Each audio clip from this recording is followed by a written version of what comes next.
বিশিষ্ট এবার বলছি ব্যাসার্ধ। আগে একটা ব্যাস ছিল, এখানে ব্যাসার্ধ বিশিষ্ট একটি বৃত্তের কেন্দ্র হতে একটি জায়ের লম্ব দূরত্ব 4 একক হলে জায়ের দৈর্ঘ্য কত? ঠিক আছে, ধরেন এটা বোঝানোর জন্য লিখলাম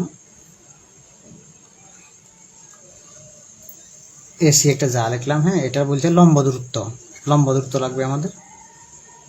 ধরেন এটা তো কেন্দ্র বিশিষ্ট বৃত্ত। হ্যাঁ, ধরেন কেন্দ্র বিশিষ্ট বৃত্ত, এটা লম্ব দূরত্ব এই মানে এটার মান দেওয়া আছে 4, আর এখানে দেওয়া আছে কি ব্যাসার্ধ বিশিষ্ট। অতিভুজকে কিন্তু আবার ব্যাসার্ধ বলে। ঠিক আছে, এটার মান দেওয়া আছে 5।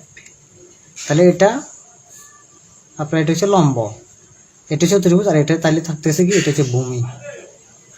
তার মানে আমাদের বের করতে বলছে যে জায়ের দৈর্ঘ্য কত। এই দৈর্ঘ্যটা হচ্ছে এটা এবি। হ্যাঁ, এবির মান বের করতে বলতেছে। ঠিক আছে, তাই সূত্র পিথাগোরাসের সূত্র মতো তো আমরা জানি কি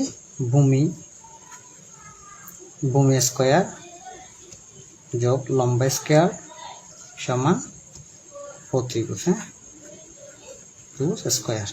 তো এখন আমাদের বের করতে বলছে ভূমিটা, মানে এবি বের করতে বলছে। হ্যাঁ, তো আমি সরাসরি আপনাদেরকে এবি দিয়ে দেখাই দিই। ধরেন এটা এবির মান, ভূমিটা এবি স্কয়ার। তো এখানে তো লম্বটা ওইদিকে চলে যাবে। হ্যাঁ, অতিভুজের নিচে চলে যাবে, সরি মাইনাস হয়ে যাবে, এদিকে এসে মাইনাস হয়ে যাবে। এখানে অতিভুজের মান কত ডাইরেক্ট লিখতেছি। হ্যাঁ, ও স্কয়ার। তো লম্বটা আপনার